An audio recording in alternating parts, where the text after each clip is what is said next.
Bonjour à tous, c'est Jean, j'espère que vous allez bien. Bienvenue dans ce nouveau numéro de Mon Notaire et moi. Vous le savez, c'est votre rendez-vous privilégié avec la Chambre des notaires. Aujourd'hui, j'ai le plaisir d'accueillir Maître Marc Étiévent, représentant la Chambre des notaires, qui est ici pour nous parler de fiscalité. Alors bonjour Maître. Bonjour Jean. Alors avant toute chose, on va évidemment parler de fiscalité, Bien sûr. mais serez-vous présent au Salon Patrimonia cette année? Oui, alors tous les notaires, les notaires seront présents au Salon Patrimonia, c'est l'actualité de la rentrée. Il faut savoir que Patrimonia, c'est le grand salon de la gestion de patrimoine, ça se tient tous les ans à Lyon. Alors c'est réservé aux professionnels, pas de particuliers. Tous les conseillers en gestion de patrimoine, les banques, les banquiers d'affaires, certains avocats et les notaires seront bien entendu présents au Salon Patrimonia cette année. Alors, est-ce que vous pouvez nous préciser les dates? Alors les dates, c'est du 24 au 25 septembre, sur 2 jours, réservés aux professionnels.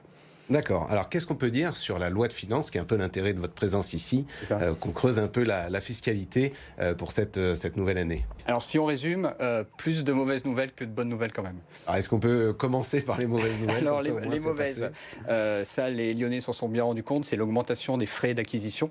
C'est-à-dire que la partie qui part pour le département, le taux a été augmenté de 4,5 à 5%. C'est 0,5, ça paraît pas énorme. Mais sur une acquisition d'un bien à 300 000 euros, on va arriver pratiquement à 1 500 euros de plus pour un achat pour le département. Alors, il y a quand même une bonne nouvelle pour une catégorie. Alors, il y a une petite... Alors, c'est pas une faille, mais en tout cas, les primo-accédants, eux, vont continuer à bénéficier du taux classique. Donc, c'est quand même une bonne nouvelle pour eux. Bon, ben, tant mieux, c'est bien de les aider aussi. Il y a aussi un changement sur les locations meublées, notamment sur la partie plus-value. Est-ce que vous pouvez nous rentrer un peu dans le détail sur ce sujet-là? Alors, la loi de finances, justement, a changé le modalité de calcul de la plus-value. C'est très technique, mais par contre, c'est extrêmement concret pour nos clients qui ont vu leur plus-value augmenter de manière importante sur les reventes d'appartements qui étaient loués en meublé. C'est-à-dire qu'on a des clients qui avaient acheté il y a 10-20 ans en se disant la location meublée c'est formidable, la sortie en plus-value, et le calcul est beaucoup plus défavorable pour eux et ça fait une plus-value plus importante pour eux à la sortie, même s'ils avaient acheté avant la loi de finances.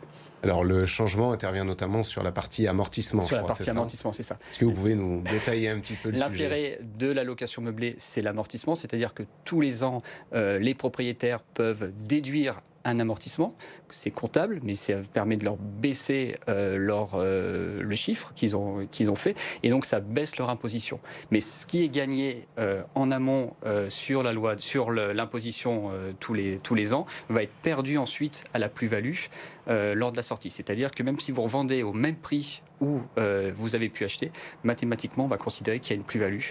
Et donc, ce qui a été gagné au cours de la location va être perdu sur la plus-value à la sortie. Gagner peut-être tous les ans, mais on le paye à la sortie. Alors qu'avant, on gagnait tous les ans et à la sortie. Maintenant, c'est ouf. C'est dessert, fromage ou dessert. C'est ça.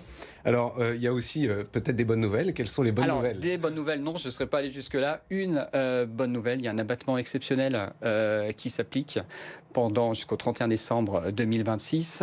Alors, c'est assez limité, donation de somme d'argent pour permettre l'acquisition sur neuf, en résidence principale ou pour la résidence principale du locataire, et également pour des travaux de rénovation qui seraient faits dans la résidence principale. L'abattement est important, c'est 100 000 euros. Ça veut dire que ça pourrait faire jusqu'à 20 000 euros d'économie de droits de donation pour quelqu'un qui bénéficie d'une donation. Sachant que les deux parents peuvent donner, donc on peut aller jusqu'à 200 000 euros par enfant qui souhaiterait acheter un bien dans du neuf ou faire des travaux de rénovation énergétique. Alors c'est une belle transition justement, est-ce que c'est le moment d'acheter? Alors j'aurais tendance à vous dire la même chose que je réponds à mes clients. Vous savez, il y a un proverbe chinois qui dit quel est le meilleur moment pour planter un arbre. Vous connaissez? Non. Alors le meilleur moment c'était il y a 20 ans. Et le second meilleur moment, c'est aujourd'hui. Donc, moi, ce que j'ai tendance à dire aux clients, c'est qu'il n'y a pas de bon moment. C'est-à-dire que si on attend que les prix baissent, si on attend que les taux d'intérêt baissent, on ne monte jamais dans le train et on n'achète jamais. Donc, le meilleur moment, c'est maintenant, c'est de commencer. Et du moment que vous achetez un bien avec une bonne localisation, le prix, c'est intéressant. Alors, une dernière question, c'est quel peut être le rôle de mon notaire dans la gestion de mon patrimoine? On peut souvent se poser la question. Est-ce que vous pouvez nous éclairer sur cette partie-là? Le rôle, il est primordial. Le notaire, on accompagne nos clients de leur début de vie jusqu'à la fin, tout au long.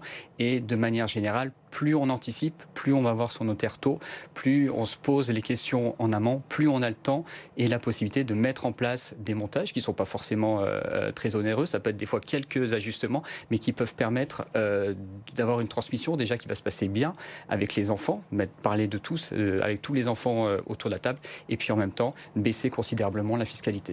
Donc ça peut être du patrimoine personnel, mais aussi professionnel. Professionnel, on intervient sur les deux domaines, que ce soit des cessions de société ou simplement des patrimoines particuliers. Donc en résumé, on peut dire qu'il faut aller voir son notaire le plus tôt possible. Le plus tôt possible. Pour mieux gérer son patrimoine. Pour mieux gérer son patrimoine privé et professionnel. Parfait. Eh bien, écoutez, merci beaucoup, Maître, pour cette présentation. Merci à vous d'avoir suivi cette émission. Et n'oubliez pas, on se retrouve dans un mois pour un nouveau numéro de Mon Notaire et moi. Et d'ici là, restez connectés sur BFM Lyon.